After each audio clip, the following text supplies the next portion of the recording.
Dans cette vidéo, je vais répondre à plusieurs questions qui m'ont été posées par Léa, qui m'a écrit un mail et se pose des questions au sujet de sa reconversion et donc savoir si elle fait le bon choix en allant vers l'éducatif.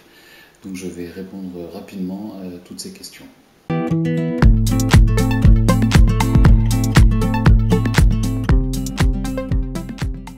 Bonjour, je m'appelle Mathieu, je suis éducateur spécialisé. Sur cette chaîne, je file des conseils à tous les étudiants et tous ceux qui sont en formation, en VAE et qui sont dans le métier éducatif. Si c'est la première fois que vous êtes sur la chaîne, que vous venez, eh bien, je vous invite à vous abonner et activer la cloche pour ne rien manquer des prochaines vidéos. Donc rapidement, Léa, je vais répondre à tes questions. La première question, c'est est-ce que je pense que tu es fait pour ce métier? Eh bien, je vais te dire, ça dépend. J'ai vu, tu expliques un petit peu ton parcours avant. Le mieux, ce que je te conseille, c'est de faire un essai dans une des structures où tu demandes à faire un stage avec Pôle emploi ou autre, où tu essaies de travailler dans un séjour adapté. C'est des idées parmi d'autres. En tout cas, d'avoir une première expérience qui va te donner une idée de savoir si tu es fait pour ça ou pas. La deuxième question, c'est au sujet des horaires. Est-ce que les horaires décalés, est-ce que ça fatigue? Et est-ce que le fait que les horaires changent, c'est aussi fatigant? Voilà. Mais j'ai envie de te répondre, regarde ma tête. Oui, c'est fatigant évidemment, mais c'est pas plus fatigant, à mon avis, même moins que par exemple tous ceux qui travaillent dans la restauration. Donc c'est fatigant comme n'importe quel boulot, oui, c'est fatigant. Faut-il avoir une bonne résistance physique? Alors pour ma part, je viens du bâtiment, donc ça dépend ce qu'on entend par résistance physique, mais c'est pas du sport. Après, psychiquement, psychologiquement, ça c'est pas facile de résister, c'est très fatigant. Donc c'est pas tellement physique la difficulté, c'est plus psychologique. Troisième question, est-ce que les situations rencontrées peuvent peser sur les éducateurs? Franchement, oui, ça peut peser sévèrement. Ça dépend avec quel public tu vas travailler. Là aussi, le fait d'avoir plusieurs expériences, tu vas naturellement te diriger vers un public avec lequel tu te sens bien et qui ne t'atteint pas trop. Il y a des publics, personnellement, qui, moi, m'atteignent particulièrement. Et il vaut mieux que il vaut mieux éviter pour moi de les accompagner parce que de toute manière, je ne fais pas justement un bon éducateur. Je suis trop touché. Voilà, donc tout ça, pendant la formation, tu as l'occasion de l'expérimenter. Pendant ma formation et lors de certaines expériences professionnelles, ça m'est arrivé d'être tellement touché, d'en arriver à pleurer, même tout seul.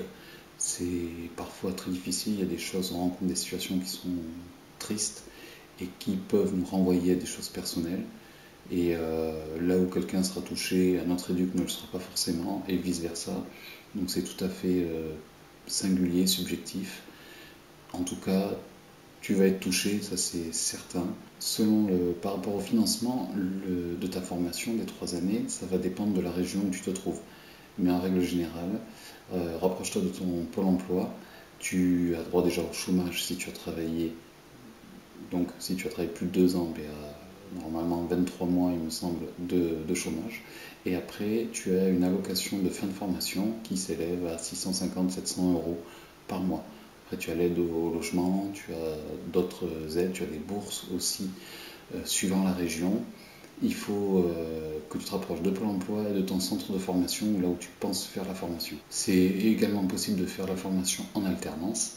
Il suffit de signer un contrat de professionnalisation dans une structure et donc tu feras la formation en cours d'emploi, ce qu'on appelle. Et c'est pas le plus simple, mais il y en a beaucoup qui le font. Donc c'est tout à fait possible de travailler, d'être rémunéré donc, et d'aller de temps en temps en formation, suivre les cours théoriques. Au sujet d'une formation d'ES à distance, alors là je ne connais pas du tout cette formule, ça m'interpelle un petit peu parce que ça me pose question parce que tout ce que je connais en général, je suis donc rattaché à un centre de formation et à distance, ça n'existe pas, en tout cas pour le centre de formation dans lequel je travaille. Ça me pose question, renseigne-toi bien, ça m'étonne, mais peut-être que ça existe. Et au sujet des écoles en Suisse, eh bien écoute, là aussi je ne sais pas du tout ce que ça vaut. Je sais juste une chose, c'est que lorsqu'on est qu'on est diplômé en France pour aller travailler en Suisse, il faut passer quelque chose pour avoir l'équivalent suisse, qui coûte, je crois, l'équivalent de 2000 euros. C'est une petite formation en plus à faire. En tout cas, dans un autre domaine, j'ai travaillé en Suisse et en Suisse, en général, c'est de très bonnes conditions de travail pour l'expérience que j'en ai. Après, là aussi, si quelqu'un en a entendu parler, euh, mettez en commentaire. Après, la Suisse est très morcelée aussi, hein, ça dépend de quel canton tu vas travailler. Donc, il faut se renseigner. Mais au niveau des formations, je ne connais que celles qui sont françaises. Voilà Léa, j'ai répondu, j'espère, un peu brièvement aux questions. En attendant, comme ça, tu as une réponse assez rapidement, j'espère. Pour tous ceux qui ont des questions comme ça, qui se posent des questions pour la reconversion professionnelle, n'hésitez pas à m'écrire comme a fait Léa. Je vous dis à bientôt, à dimanche prochain pour une nouvelle vidéo. Allez, salut!